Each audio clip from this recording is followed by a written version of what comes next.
on the beat.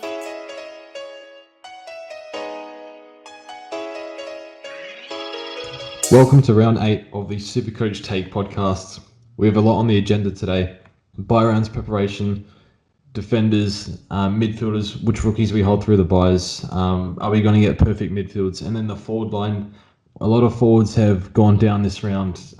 2 or 3 of them, with the news today of a few of them. We'll need to discuss that. And, obviously we're going to talk about Aaron Hall. He's a talk at the moment. So a whole lot to discuss, and also rookies. So we got a lot of rookie options, and it's very important we pick the right one. So a lot to discuss, and I had a good week personally. Scored 2,238, ranked 41st. I keep getting away with Jordan Butt scoring 80s in defense. It's holding me in such ridiculous stead. And Scott as well did well. So it's keeping me afloat. Lots of disappointing promos for me, but rookies came through for me. Eno, how are you, mate? And how'd you go? G'day, George. Good, mate. Good. Look, the team personally isn't great, but let's not dwell on it. I scored 2,090 or something.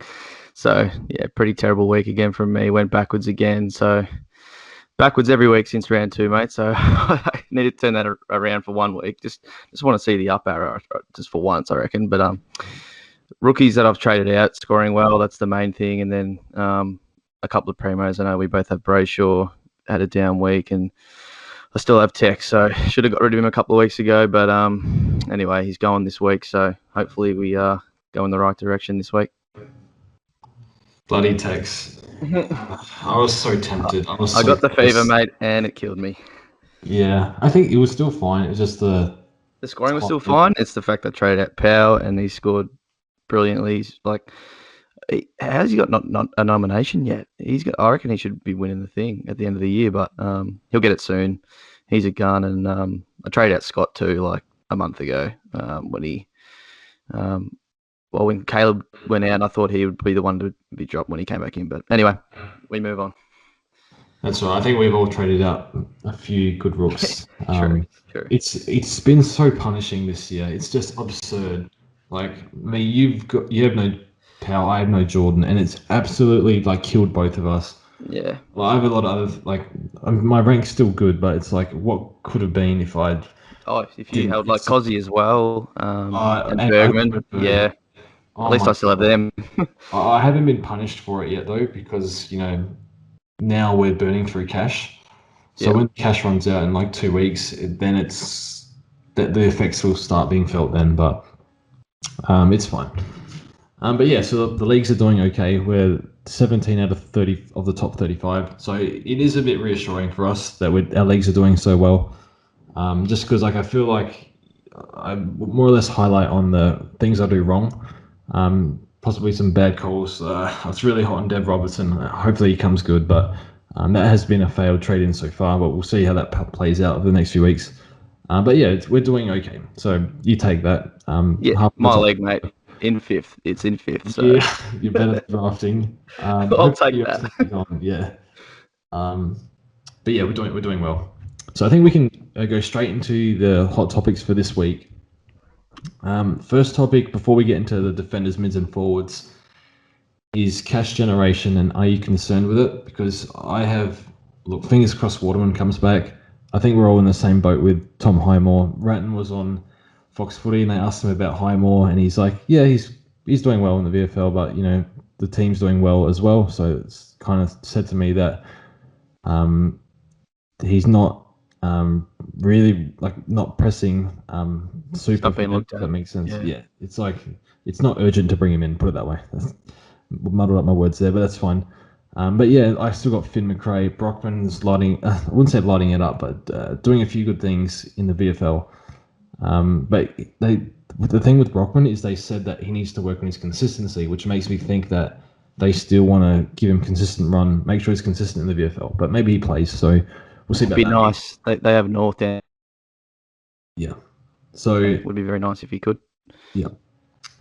So are you concerned with your own cash gen? Because I'm looking at my team and I'm like, I need, bringing in Porter this week. I need Murphy. I need these guys to get to 280 plus in a few weeks. Are you concerned with your cash gen at the moment? The one is the forward line. I think I'm okay. I got Cozzy, who I'll go to Murphy next week, even though he's already had a rise. I think he's like the only option. The mid bench, yeah, we do have a couple dead there, and then Waterman. I know most of us traded in. Stringer's out for a month, I think. So hopefully he may get a look in and just get another 80 to 100k would be very, very handy, and obviously some cover. I'm concerned to an extent, but I think these two Pies rookies and RCD, who we'll speak about, can be very good for the next month. And then onwards from there, I'm not too sure. I'm not too concerned. They always pop up rookies, so they're going to come. Just got to hope they're good scorers. That's sort of the main part. What about you? Slightly. And the main reason is, look, I'm going for value forwards. I don't see myself paying 450 plus for a forward for the rest of the year. I'm definitely going to get in Nick Hind at some point, and we'll speak about those plays shortly. But the thing is, I need the 600k mids, and unfortunately, the main one that's dropped is Jack Still, and that's the one I have. So it's like I'm looking at Guthrie, Bont, Lyons. I guess if you don't have McRae or Walsh, you can go for them as well. Merritt's there as well. You probably want those guys, but that's the issue. So I've got to pay up for these players. There's I already have Brayshaw, and these midfielders, they're just piling on points. They can go 120. Bont went berserk at the back half of last year, so Bont has to come in. It's not even debatable. He has to come in at some point. So that's why I need the money to get to these players. So what might end up happening is I might have to cut I might need to use new rookies and field them. So for example, replace Power with someone, but that means I get a massive, a 600k mid. So I'm weighing that up because I still want to field a Power, and it's the same situation with James Jordan as well. So look, I'm slightly concerned, but I just need to, once I have a bit more faith in the rookies that we're bringing in for them to make money, then I'll be okay. But, there might be, leading up to the buys, we might have to wait a little while for players to make a bit more money. But yeah. Yeah. So fingers crossed. But it's really annoying with Steele. I'd be getting him in easy over the next 2 weeks if he didn't have that dreaded round 14 buy. So it probably helps you. Hopefully, if he turns his scoring around, he's just had a couple of down weeks. But yeah, it'd be a massive trade-in if he didn't have that buy. Yes, I'm so screwed for that buy, and we'll speak about that. We've spoken about rookies, but we might as well just touch on the rookies now. So I think there's 4 rookies this week that we could be looking at. Collier Dawkins, Poulter, is it Burns, I think? Yep, Burns, yep. Saints, and Always for Carlton. So I think Poulter is the one we like the most. RCD and Burns are interesting, and then Always probably not going to score a whole lot, but it looks like he's going to hold his spot down there. This is the dilemma. It's do you get a player in this week that you really want, or do you double downgrade? Because this is probably a double downgrade week, because we don't know if the upcoming rookies are going to be good, whereas I feel like a few of these rookies are going to be good for us. So it'd be nice to double downgrade. But there's also other players that I want to bring in, because I've had 200k in the bank for weeks. I'm sick of having that much in the bank. And if we miss one of these guys and they end up getting to 300k, that's pretty bad. So is there any rookie here that you really like or that you're going to bring in? Or, I can't remember if you went early on RCD, but yeah. We'll start with Riley Collier Dawkins from Richmond. Yeah.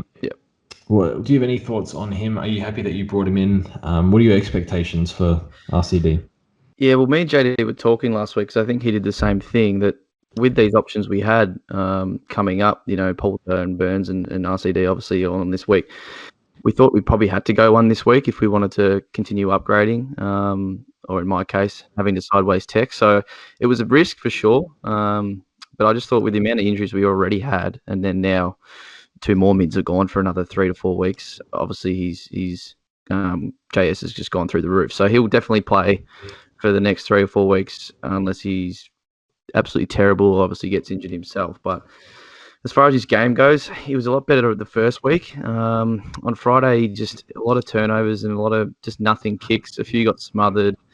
he didn't really know what to do with the ball when he got it. But I guess Geelong played very well, and their pressure was unreal. They took it to us and beat us in that first set quite convincingly. So look, we have GWS in Melbourne again this week, not at the G. I think he's going to play bulk mid-time, so he has every chance to score. Just a 70 or 80 is all we need. And he's definitely going to play for another 2 or 3 weeks, sort of minimum. So hopefully he turns his form around.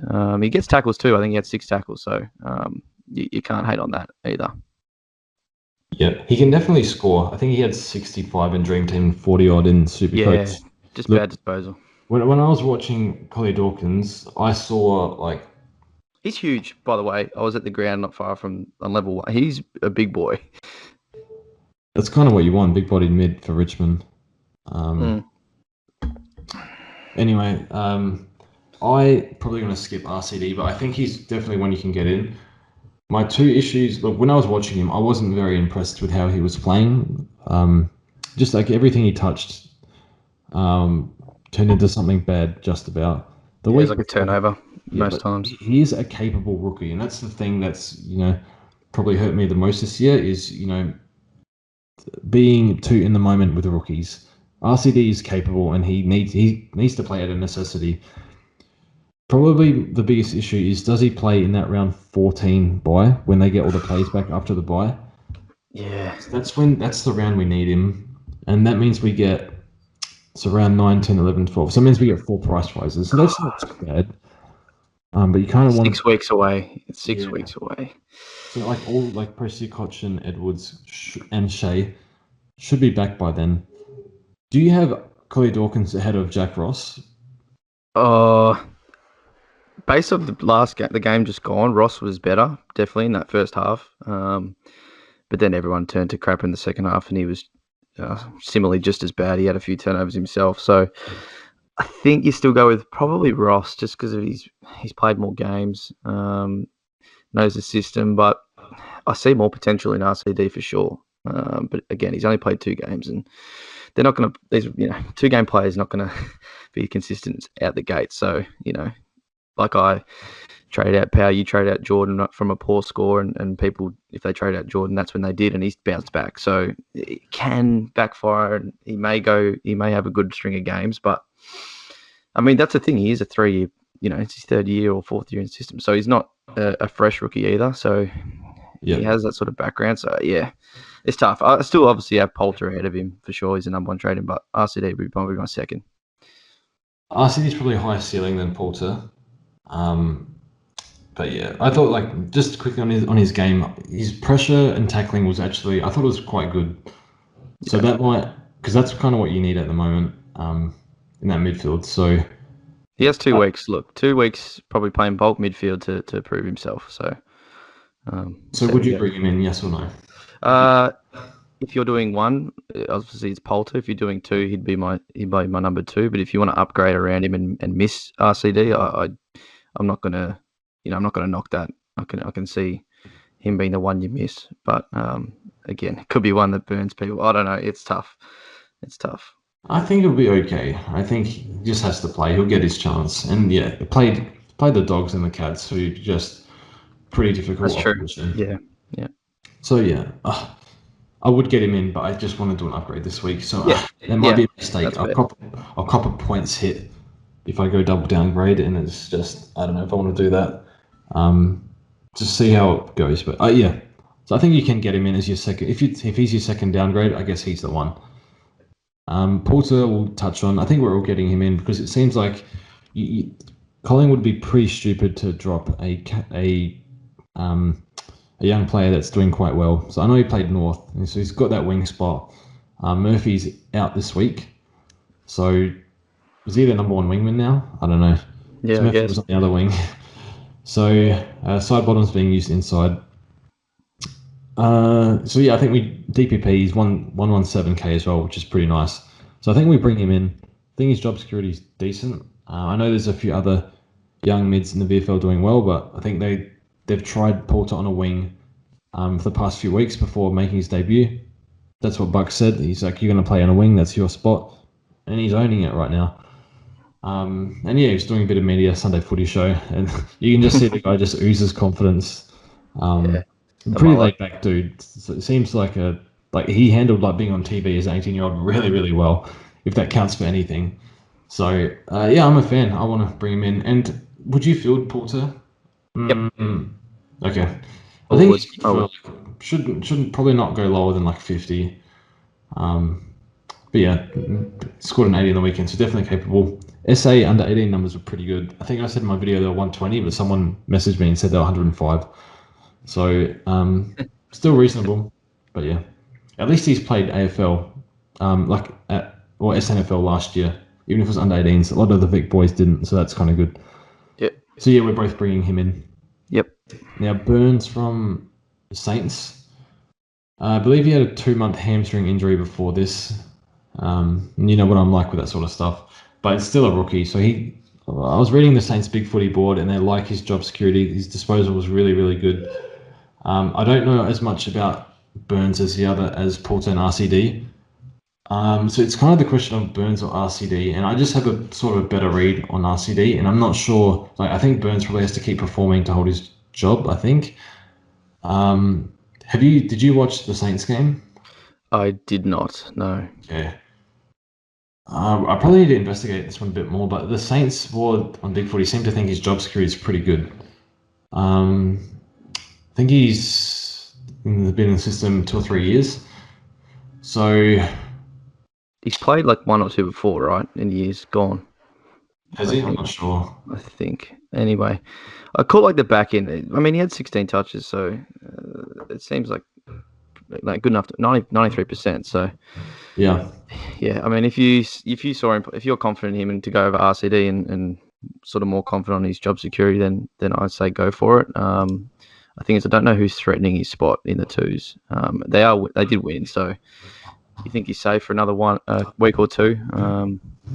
But I'm not really sure who could displace him. He is around 14 buyer. RCD's buy is a little bit better, the middle one, I think. I mean, I guess it depends on your team, but certainly for me, the last buy is pain. Because that's the round we have no rucks. Look, I think this is one where JD will do video footage in the Discord. Yep. So feel free to join Discord, and during the week, probably, I don't know, Tuesday, Wednesday night, we'll go over footage of players on the AFL website, and we'll definitely look at Burns and RCD. I think at this stage it's RCD over Burns, but I think Burns could be capable and a good rookie. Just because we have a better read on RCD. So something we'll have to look at a bit more, but seems okay. Again, job security seems okay for the short term, but probably needs to keep performing. And then there's always for Carlton, so kicked a few snags, but just doesn't get involved a whole lot. Played the Dogs, which is difficult. I think his job security is okay. Does Martin kick him out of the team when he comes back? I'm not sure. I saw a bit of him. I thought he was quite good. I think he's been really good. He's not going to be a great scorer because of the little touches he gets. What's he had, like 9 and 6 touches. So he's kicked 5 goals over a couple of weeks. He's been really good as a forward, but it's just that scoring really isn't going to warrant, you getting him over Poulter or one of these other guys. So yeah, he's probably just one we miss. Yeah, the disposal count's not great. No goal assists, few tackles. Yeah, scoring power is pretty lacking, but he might kick a few snags because he got a good knack for the goals. Yeah. I think he's like okay, but I think just this round it seems Poulter makes more sense, plus a Burns or RCD. So I think in other weeks, if we were desperate, I think we could 100%. Do it. Yeah, if we had no other options, yeah, I'd have no problem. But yeah, unfortunately, there's just a couple of better ones. Okay, we can move on to the bye round preparation. How are you feeling about the bye rounds? Because let me tell you right now that I am so screwed in the last bye round. And it's got to the point where I'm going to need to flip a premium, and I'm not sure I have the luxury of doing that. I have 14 to 15 playing in that bye round, but the first 2 bye rounds, I'm pretty fine. Usually I take the hit in the first bye round, but it's just the way it's worked. The players that I feel like I've been forced to go for. I don't know if I've been forced to, but I feel like just because of cash gen, and I want to pay up in the midfield, I've gone value in the forward line mostly, and also defense for my last 2 picks. I'm not sure if that was the right decision, but yeah, I think the first buy is not too bad. I always like loading up on the first buy because you just get through it. And then the second buy is not too bad because we've got the Ruckman. Second buy might be a bit hard in the midfield because there's lots of good mids with that buy. The Dogs mids, Walsh, I think Merritt as well. So it might be a little bit difficult there. But the last buy is absolute killer because that's the two rucks, Lloyd, Laird. If you have Mills, in the midfield, I think Oliver as well. Oliver, I have Steele. So how well do you feel well prepared for the buys? Because again, I think I'll be okay the first two, and I'm going to absolutely cop it in the last round. And I think that's just what I'm going to have to deal with. Maybe with trades, I'll field 16, and look, just I don't want to compromise too much because of the buys, but I also don't want to bleed to death. So how do you feel about going into the buy rounds? Yeah, it's the same. Looking at you with the round 14 buy, I'm perfect for the first buy. I don't have how you've got Atkins in the forward line as well. I'm like pretty set. Which is probably why I'm going to look at the next couple of players I bring in will be from that first buy round. I think that's the way to go. They cannot be from the last buy round, no way. And then you got to count Jordan if you've still got him, and Warner as well, and maybe another Goulden if you still have. They trade them to players the first two buys, so you can count them as being an available player in the last buy as well. I mean, you just got to have a look at the players, but the very common ones are all you've got a lot in the last buy that are out. So I would stress you look at that in your team, everyone listening, and just see how many you have, and just don't trade any players in that last buy unless you absolutely think you have to. Because I know a lot of us got May. He's another one, so I think he was the last one I'm getting from that buy for sure. Having players from the last buy is good in the sense that they play the first two, yes. Yeah, and then you can trade them out. Correct. Not necessarily the premiums, but the rookies. So like a Warner sort of thing or a Jordan Butts scenario. So yeah, it's preparing is quite hard because the 2 weeks leading up to the buys. Like, do you even bother trading premiums in? Because they're just gonna miss.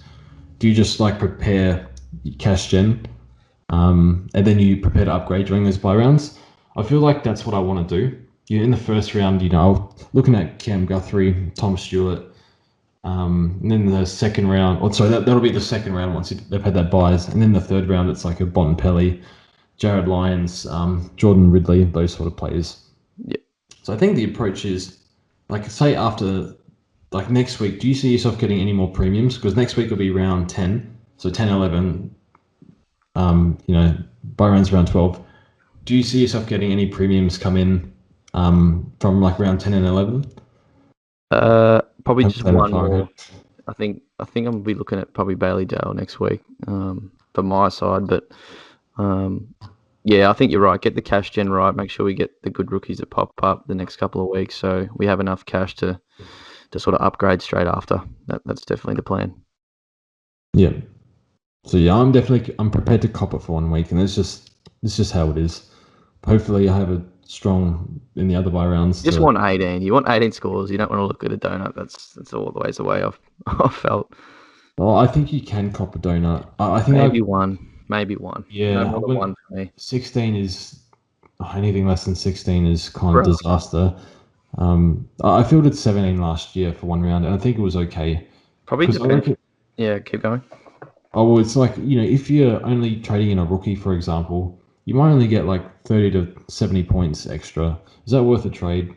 I guess it depends what it does for you, like in the next few rounds. But it's team dependent. But I'd look on the split too. Like, is it if you're building 16 and 17, is it 15 primos or is it 12 and is it 5 rookies? Because that's it's even less players really. So just have a look at your team. Definitely look over it the next month so you know where you sit. So we'll move on to the defenders. With the defense, I think a few people might be a little bit weak at D6 with Cozzy's probably ready to go. Although Cozzy plays North this week, so maybe you hold him another week. But then like Murphy's gone down. I think we all still have Highmore. Some people have Mansell. So some people might be a bit weak at D6. I think you just got to cop it this week if that's your situation. I think Murphy should come back. So we'll see how that goes. But with the midfield upgrades, the one that got away is Callum Mills. Can't believe You were pretty hot on Mills, and I was like, I think Yeah, I'm Bose. flat. I wish Jack Bowes was him, but oh well. That's okay. But Callum Mills is D1, pretty crazy. He's gun He's mid. he's, It'd he's be so interesting. good, man. It'd be interesting if we see him in the if we pick him in the midfield next year because I think he'll be an option. Um, Coming off a big game, probably goes 110 plus for the rest of the year. Okay, Mills and Lloyd are the same price. First of all, do you think Mills is a must-have? And second of all, would you go Mills or Lloyd right now? I've learned from you, mate, that there is no one is an absolute must-have unless their name is Max Gawn or Brody Grant. Really, like you've managed to not flick to Ridley quickly, not get yourself sucked into Neil. We've seen Jack Lloyd; he hasn't been a must-have. If you started Mills over Lloyd, you'd be loving life. Yeah. So there's very few players I believe that are must-haves, and while he's playing absolutely unbelievable, I think you can still hopefully try and get him later because he has still been thrown around, but he's a gun in both positions. So he's had that, that time down back. He knows how to play there if he has to go back there, and now he's had that preseason in the midfield and he's dominating in there. So he's not a must-have.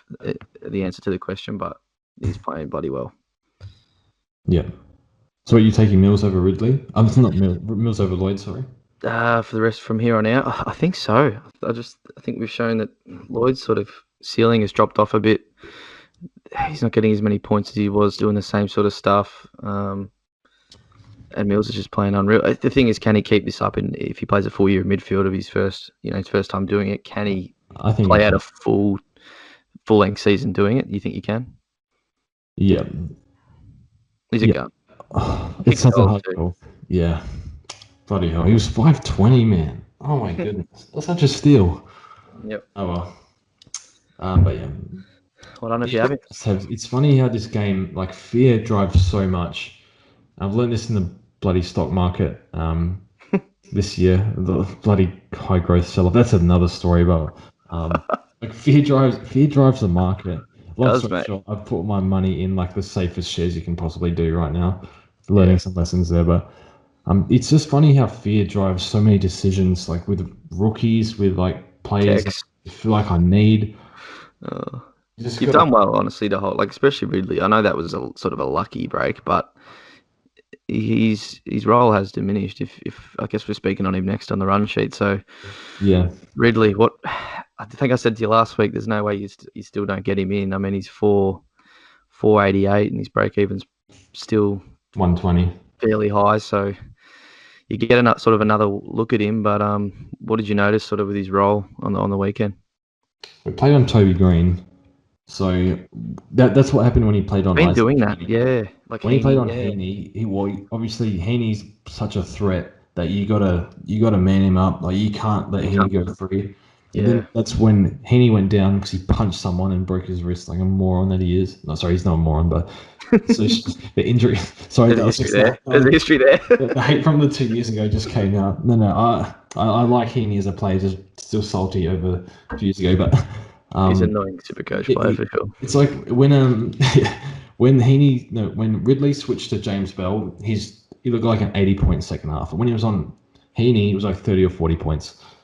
The thing is, they're using Laverde for kickouts, Redmond for kickouts. Heppel's an outlet. Hines' disposal count is creeping up a little bit the past few weeks. They're just not using him as much. So I mentioned this in my video. His rebounds are well down. They're a third of what they used to be, and his kickouts are down as well. So he's one where I want to see those rebound numbers come up. Otherwise, I'll just leave it for the time being. It's a bit like Dusty. Like I don't want to get Dusty yet. It's Dusty. He's very capable. That you're probably going to need him at some point. But I need to see some sort of turnaround in the numbers. So when I see Ridley turn around his rebounds, then I will be like, oh, damn, 470k for Ridley. You got to get him in.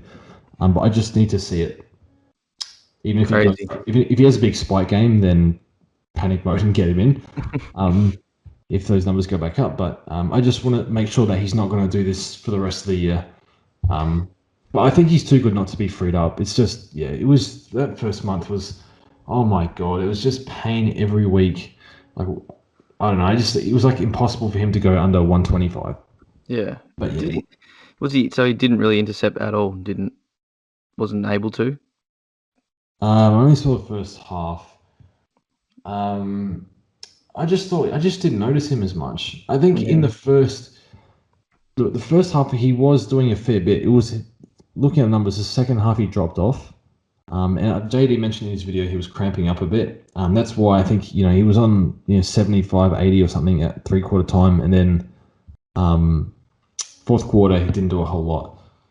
So it was a bit like he was playing a bit deeper at times. So yeah, look, I wouldn't be over if you have him. I wouldn't panic. But it's just look, he's had difficult tasks. He's come back from concussion. He's still putting up 80s. Like that's not bad. Most of the defenders are going 95 to 100 anyway. It's not disaster. Yeah. So the extreme isn't 50 points. It isn't 130 average, and now it's an 80 average. It'll find itself somewhere in the middle. he only needs to go 100 plus. Yeah. So he's clearly capable of much more than that. So again, just want to see it. Want to see him be freed up. So that's fine. But that's all I have to say on Ridley. And yeah, I think we can move on to the midfield now.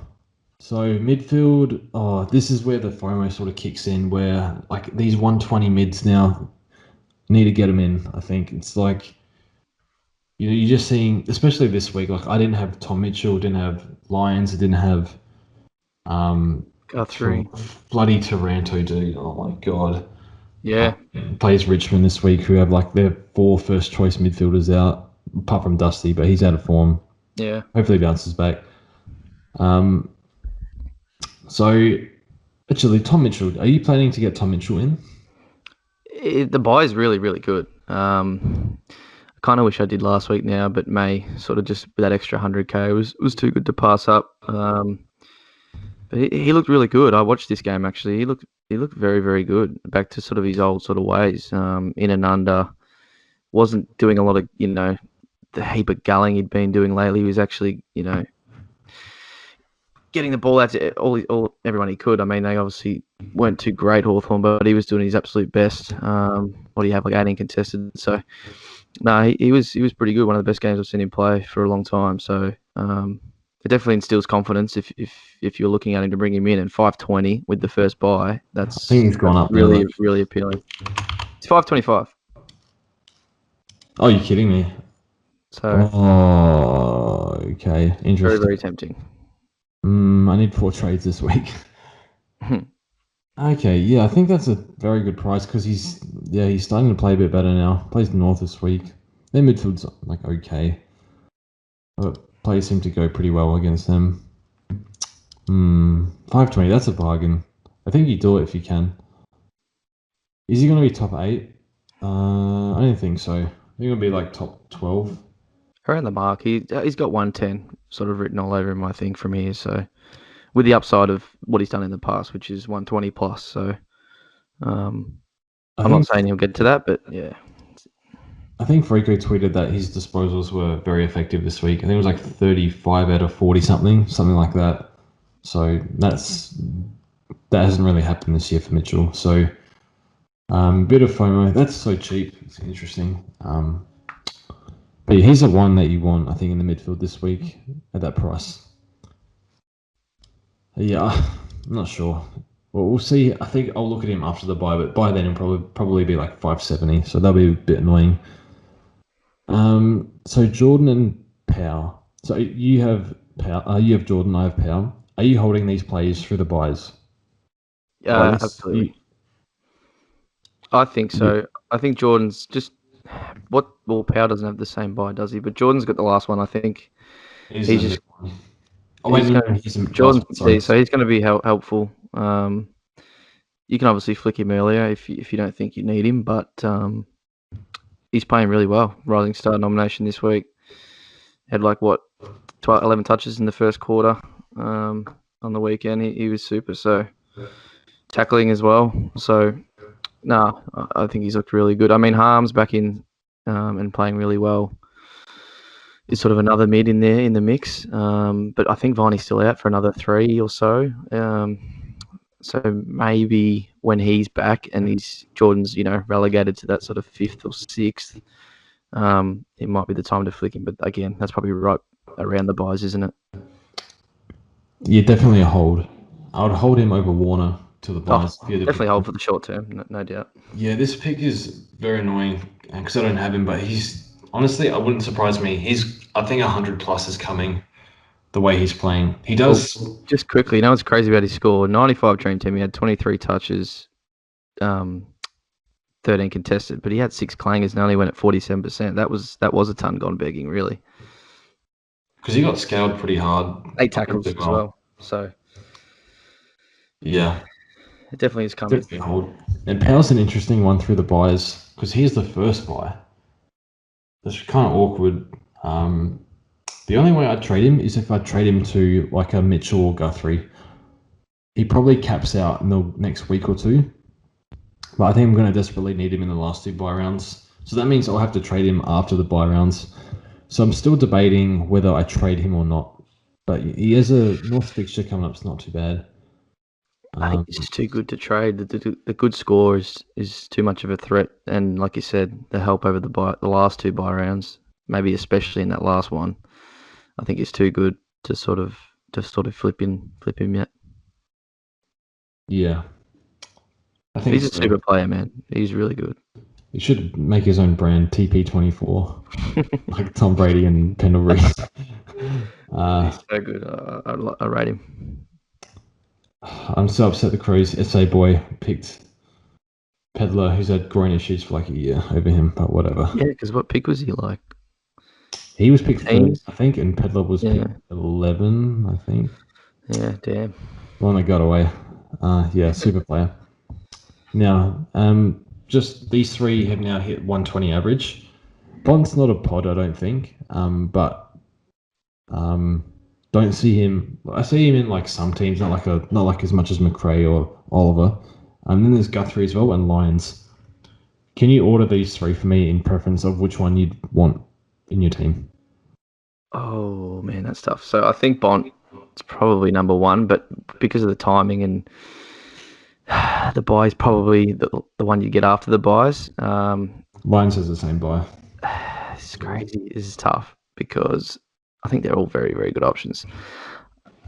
I think I'll go Lyons next and then Guthrie. Oh, that's tough. I almost want to say Guthrie and then Lyons last. But that just feels disrespectful to Lyons because he's been unreal. And because he's now the sort of number 1 guy for the foreseeable future with Neil out. He's just taken on that role brilliantly. Oh, man, they're all great options. So that's a tough ranking. What would you do if you had to? There is a 0%. There's a 100% chance that Bontempelli is in my final team. I don't care how he gets in. He gets in at some point. So number 1, Bontempelli. His fixture isn't the easiest coming up, so I'm thinking after the buys. Although it's Bontempelli, it doesn't really matter. Saints historically still does a good job on Bont. The past 2 games. Then he has Melbourne, so kind of difficult, I guess. Then he has Freo. Geelong straight after the bye too. So the first game. Yeah. Okay. Interesting. I want Bont number 1. The next is Guthrie or Lyons. Guthrie is so much more convenient because of the bye. I'm gonna go Guthrie, only because Lyons has history of dropping 50s and 60s. Yeah, Guthrie's ball is very, very good. Yeah, that's the only reason. Lyons has the support of doing it last year. So does Guthrie drop off later? I'm not sure. I don't think Lyons does. Even if he drops a bad score here and there, I don't think he'll drop off that much. Whereas Guthrie, I'm not sure. But Guthrie's playing very well. Definitely a smoky, being slapped on for the Brownlow, I think. Yeah. Only a Bont and Guthrie Lyons. I'll end up with 2 of these in my final team. I'm not interested in anyone cheaper than these guys in the midfield. I'm paying up and going value in the forwards. Yeah. So yeah, can't wait to get Bont in. He just looks kind of annoying, Guthrie, to own because his dream team is just well outperforming his Supercoach, but it's because him and Duncan and Stewart just kick it to each other and just uncontested chip mark game that they play. So it's not great for Supercoach, but it at least means your floor is very high. Yep. We'll move on to the forward line. What a shambles, eh? So, It already was, and now it is even more. So we lost Butters. Butters has got a knee issue. So I was planning on Butters. I think He's it's like gone. nerves. He went back to running, I think was the tweet from Warren Treadray, and he's got like nerve sort of damage or complaints. So that's not good signs at all. Nope. Shea Bolton punched someone and hurt himself. Sticking up for his mate. Yep. No issue with that. I mean, those don't obviously. so unlucky. Obviously, you wish no one punched anyone. Shouldn't ever Nah. do that. But you can't be talking smack to other people's girlfriends on a club. It's just asking for trouble. Super unlucky if you trade him in. Fuck, he's been unreal. But yeah, what was interesting, I read today that Dusty said the most, more talented than him. Dusty said the most talented player on the list of Richmond was not himself, but Shea Bolton. He said that 2 or 3 years ago. So Dusty knows his stuff. He saw it. As if we didn't know that. As if we didn't know that already. But yeah. Do you hold Shea 2 to 3 weeks? I think I read. I'm not sure surgery or not. I think I read it is surgery, but I'm not sure. Got to see your bench because I know mine's Waterman and we both have Comben, so you need to be confident that you have enough cover, and maybe sort of a mid forward on the mid bench as well. I think he's a hold. My only issue is what if he gets extended somehow into the bye rounds, because you don't want to play it out in the byes. It's tough, man. I think on Dimmer I watched 360 said 2 to 4, and that's just like, oh, that's not good. Thanks for that. Like, it is a hand, so it's not sort of just a set and forget. It kind of they'd probably want him back as soon as possible, but 4 weeks he gets the bye as well, so that would give him a proper rest. Yeah. Oh, that's hard. Super annoying. Because 3, usually I would say 1 is a hold, 2 is a hold, 3 is a hold, but depending on your bench and stuff, on your cover. You know, if you've got like a really bad rookie, like as Jones, for example, covering, and then 4 is a trade. That's too much bleeding. Well, I remember a few years ago I held 5 for like 6 weeks because I had no trades left. Oh, it's so awkward. I actually would trade him. Yeah. It depends on how many trades you got, I think. I guess you could field Porter for a bit. I think that's not the worst, though. But it's super annoying if you lose him for the first bye, because I think our buys will be under pressure.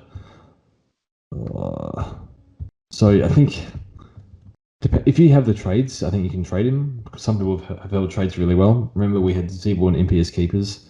But yeah, otherwise, probably hold if you can. Yeah, obviously Dunkley's gone. Marshall's under an injury cloud, so he was limping in like the 3rd or 4th quarter. I remember. I think he came back on, but on the Saints bloody big footy, keep referencing it, but they said that he might not play this week. Might be a test or something. Oh, okay. So with Rowan, it's like it was another injury issue. So now I'm like, do I want Rowan eventually?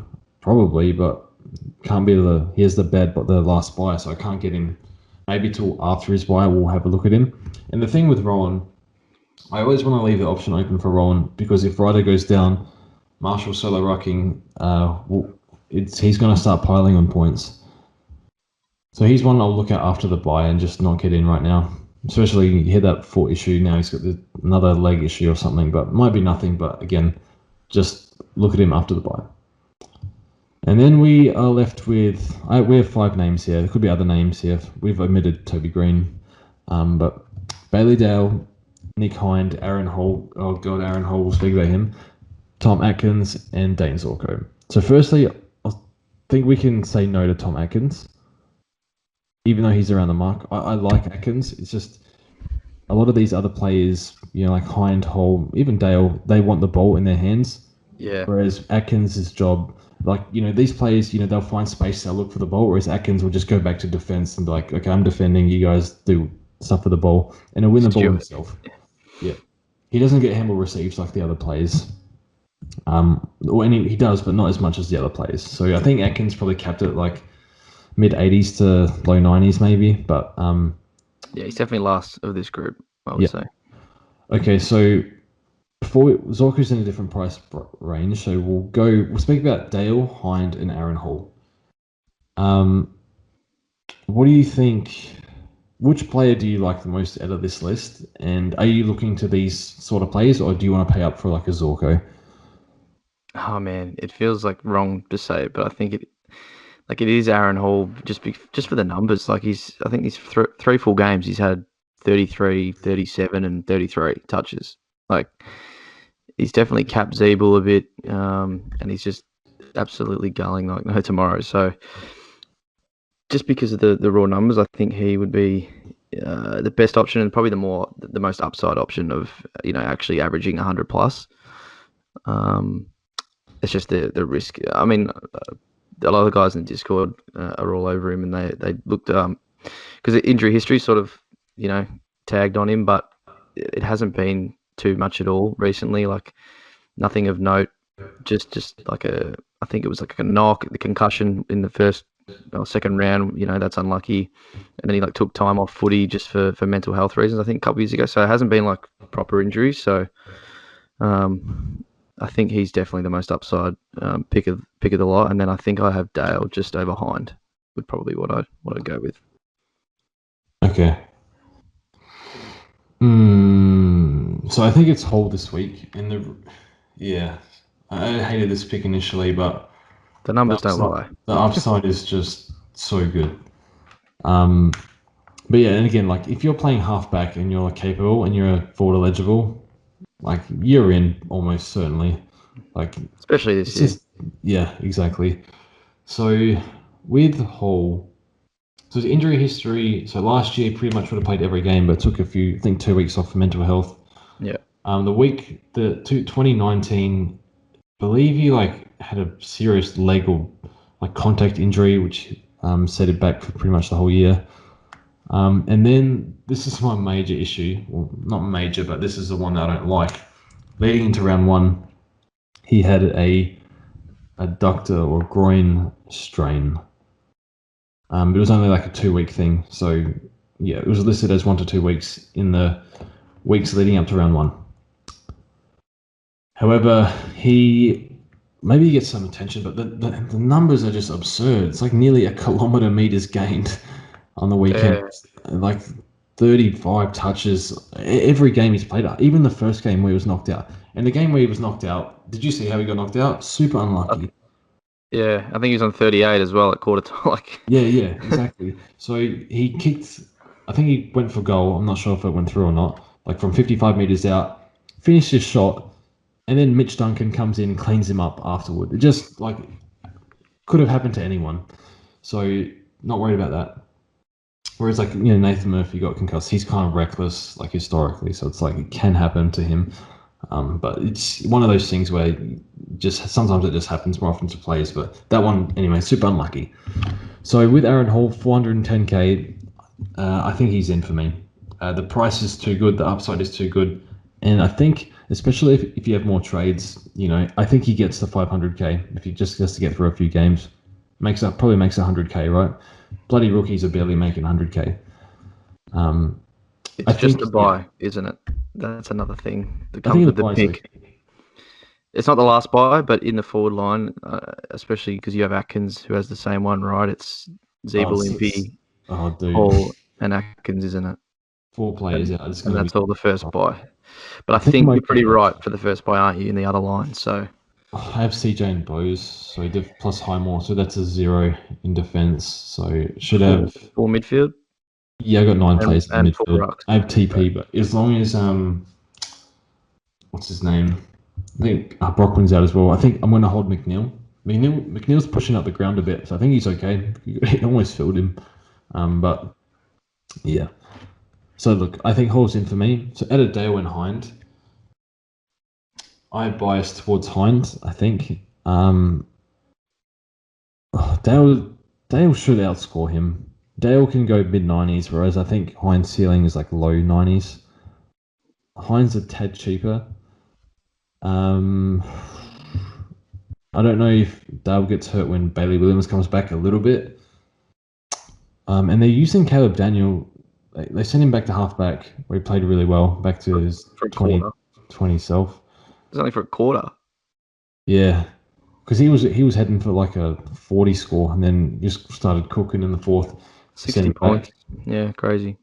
So that was interesting because Dale was scoring It got better too though. Like he was Okay. he was sort of meddling around with like 40, 50 during the third quarter, and eventually got to a 90 in the end. I think his body works just a little bit better than Hines as far as like touches and kickouts and stuff like that go. Whereas I know Hines stats wise had a good game. I didn't catch it, but he got his touches up. So it's tough. I think Dale just for me, but it's probably not much of a difference really.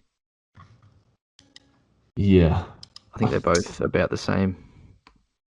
I think Dale might be 2 or 3 points ahead. But I'm just such a big believer in Hind. I love watching him play. He's awesome. Yeah. He's been a great. Yeah, I read on Essendon's Big Footy board. He's like Again. numbers are all better. Like everything is better than Adam Sard. Like in every category. Oh yeah, of course they're pumping that up, aren't they? Yeah, they're loving it. But yeah, you know what? I wouldn't be surprised if I end up with Dale and Hind. To be honest, Yeah. I'm before the budget dudes in the forward line. It's not that much difference between Zorko and these guys. Yeah, and Dusty, mate. No lock really, Dusty at this stage. So we need to see more. Wait, do you think Dusty will get back to his form like post-bye? I guess it's a stupid question, but Almost just inevitable, isn't it? Really, I don't know, but it might only be for like the last 6 weeks. So okay, who knows? he could get to the 300s. But It'd be like a 500k upgrade between him and Warner. Yeah. Okay. Well, that's almost like just that's almost just like get it done. Just do it. Yeah. I might even downgrade. I would go Atkins 410k to Dusty 390. Take the 20k. Oh, this forward line. What is this? I know. Anyway, I kind of like it this year. It's interesting. It's like weird. There's a whole bunch of players with role changes that are scoring barely enough, but yeah. The past year's forward line's been unbelievable, but this year it's pretty trash. Yeah. The mids and the rucks, that just stays true, doesn't it? Yep. It's never changed. Finally, we'll talk about captains. Captains are interesting now. I captained Oliver this week and like at the last second, and it worked. But nice. I got my high score, mate. I'm happy. I got merit. So. Oh, you win merit. Oh, nice. The little wins. Did something right. Yeah. I think Guthrie's a no-brainer Friday night if you've got him. Just sort of an easy one. Grundy against Hickey away. Grundy's been really awesome the past couple of weeks, so definitely a solid option. And then there's not much. It depends obviously who your loophole is. But Flynn, man, like he's not playing, I don't think. So do you know that for sure? I think Leon Cameron's on the rub on Saturday, and he was saying, "Yeah, mate, as long as Mummy's probably 3 to 4, and then a 12-day rest." So, he only played his second in a row, was it? So last time Mummy played 2, and then he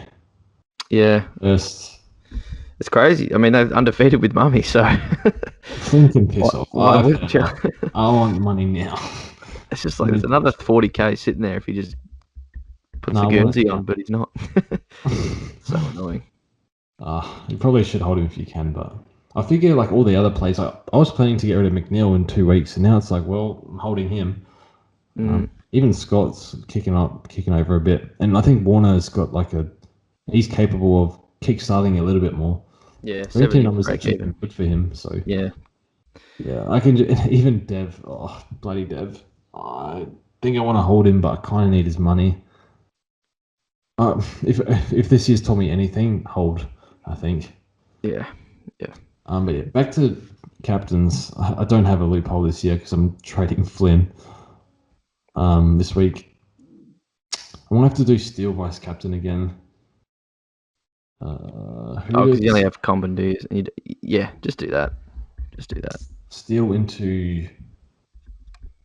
Oh, Grundy's been pretty good.